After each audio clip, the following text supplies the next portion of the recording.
संदीप की शादी एक सुंदर सी लड़की से 5 साल पहले हुई थी, लेकिन उसे हमेशा लगता था कि वह उसे धोखा दे रही है, क्योंकि उसकी पत्नी के कुछ व्यवहार बहुत ही संदिग्ध थे। वह चैटिंग करते समय लगातार हंसती और मुस्कुराती रहती थी। जब भी संदीप उससे पूछता कि वह किससे मैसेज कर रही है, वह कभी सहेली कहती, कभी माँ कहती, कभी कुछ दोस्त। वह अक्सर देर रात काम से घर पर आती थी। जब भी संदीप ने उससे पूछा कि क्या चल रहा है, वह हर बार हंसती थी। वह सिर्फ इतना कहती थी कि काम के कोई दबाव के कारण या कुछ और कारण बता देती। एक रात वह रात के 11 बजे दूध दही लेने के लिए निकली। संदीप ने यह जानने के लिए जागता रहा कि वह कब वापस आती है। वह 2 बजे वापस आई। अब बस इससे ज़्यादा संदीप नहीं बर्दाश्त कर सकता था। उसने कुछ सबूत हासिल करने के लिए एक निजी डिटेक्टिव को काम पर रखा है। संदीप अच्छी तरह से जानता था कि बिना किसी सबूत के तलाक के लिए फाइल आगे बढ़ाना मूर्खतापूर्ण होगा।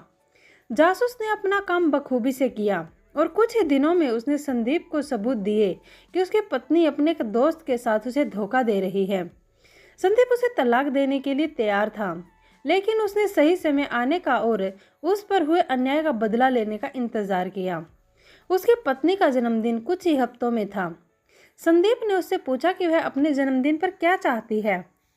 उसने संदीप से कहा कि वह अपने जन्मदिन पर काम करने में व्यस्त होगी।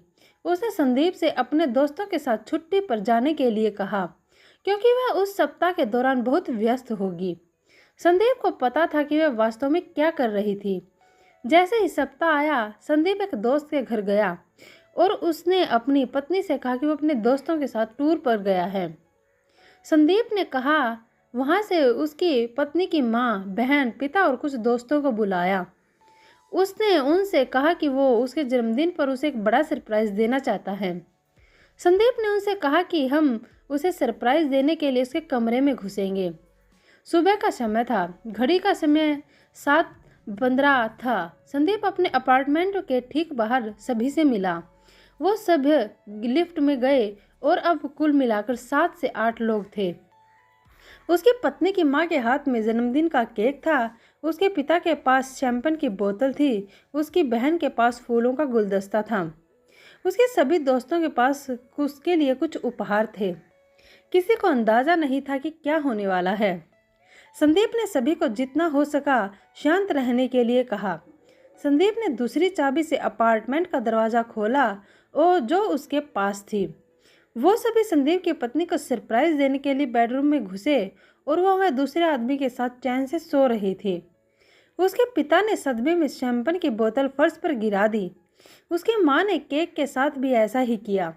संदीप ने ऐसा दिखावा किया जैसे वो इस घटना से काफ़ी टूट गया हो और जैसे उसे कुछ भी पता नहीं था और उसके दिमाग में बस यही चल रहा था, इससे अच्छा जन्मदिन का तोहफा कोई और ही हो ही नहीं सकता जो किसी पत्नी ने अपनी बेवफा पत्नी को दिया हो।